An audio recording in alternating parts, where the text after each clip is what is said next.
Hey everyone, welcome back to the Board Game Spotlight. Today we're going to look at PopCats Fighter.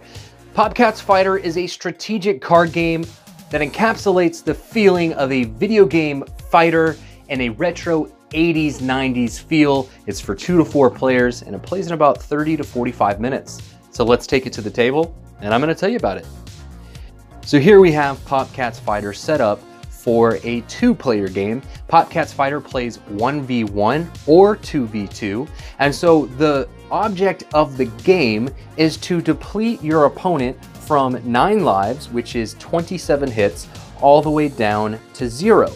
And you're going to do that by utilizing a different character and then by playing attack and defense cards from your hand in order to deal damage to your opponent. The first thing you're going to do before you start the game is to pick a character. So think of this as a selection screen for a retro video game. We have a number of different types of characters. Each of them has an asymmetric ability. They also have asymmetric super and mega moves. And then each character is also going to get one of these power-up cards, which again gives you even more asymmetry for the game. There is a lot of replayability and variety inside of PopCats Fighter. Now the game plays during turns, and within a turn there are 3 phases. You're going to use the cards in your hand and you're going to try to deal damage to your opponent in order to win the game. Again, you're trying to deplete them from 27 hits down to 0. So if we wanted to choose Berserker and Sparkles, these would be our characters, and then each of them has a super and a mega move associated with them. And so these cards are going to be activated when you have filled up your meter storage. And we're going to talk about that in 1 second. But first, let's talk about how a turn goes, because the turn is broken up into 3 phases. You have an attack phase, a defend phase, and then there is a response phase. So on your turn, you're going to have 4 actions. And you can choose with those 4 actions to either play an attack card. So in this instance, this is worth 4 hits. So we could play that card out. You could use a move enhancer card, and you would use this card to kind of give your attacks a boost.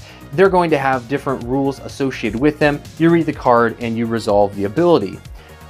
Additionally, you have these instant cards that are going to be played, and they all have different abilities and different actions and outcomes that they can take. There are a number of these instant cards.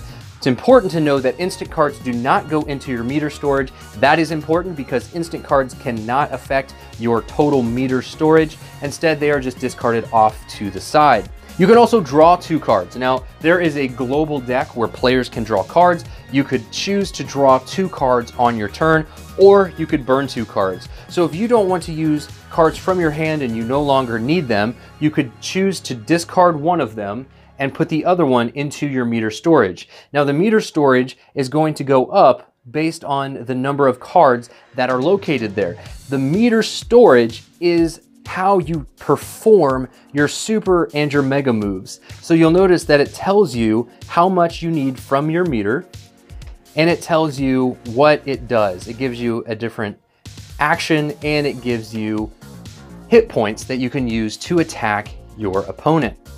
We could play this dash card for our 4th action in the turn, and it's going to go on top of an attack, and it's going to give you additional hits. So think of it as a damage modifier. It's going to give you more hits because you're playing it on top of an attack.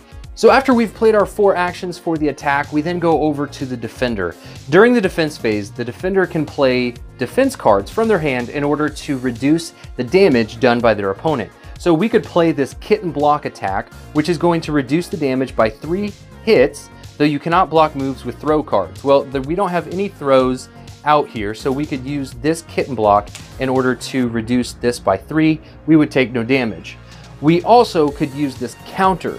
Now the counter is going to go on an attack, and then you actually can counter back with one of your own attack cards. So it's going to tell you that you're going to avoid damage from one move and then counter back with one attack move. So after the attack phase, then the defender has a phase, Then you go back to the attacker, who is going to have an opportunity to play a response phase. So for each attack that the defender plays against the attacker, you can play a defense card. So this character, so player 2 countered back on player 1 with a litter toss for 5 hits. Though we have a kitten block, we can play in order to reduce this 5 down by 3 hits. So we would take 2 hit points instead of 5. Any cards that are successful, either blocks or attacks, are going to go into your meter storage. So in this instance, player 2 successfully blocked, so they would get that in their meter storage. Anything else is discarded.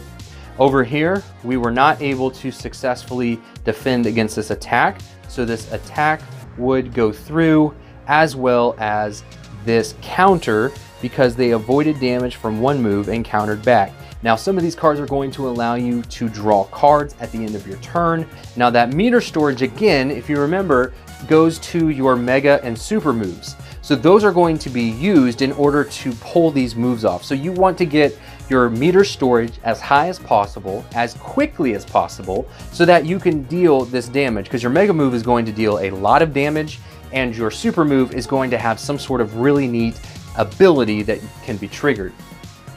So any cards that were played are discarded. If there are any cards that were successful that are going to allow you to draw cards at the end of your turn, you would go ahead and do that now. And then it's going to go to the next player. They're going to be the attacker, you're going to be the defender, and you're going to continue this progression until one player has successfully reduced the life all the way down to 0. The last kitten or the last cat standing is declared the winner. PopCats Fighter is a really fast, very fun, retro 80s, 90s card game with a lot of player interaction, a lot of back and forth. There's a ton of different combos and synergies that you can find in order to try to maximize your moves. And not to mention all of the asymmetric abilities in the game for all of the characters. The artwork in this game is absolutely fantastic with the retro 80s video game kind of theme and feel inside the game.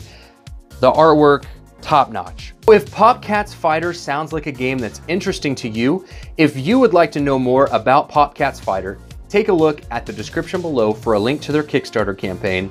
This has been Derek with the Board Game Spotlight, and this has been your preview of PopCats Fighter.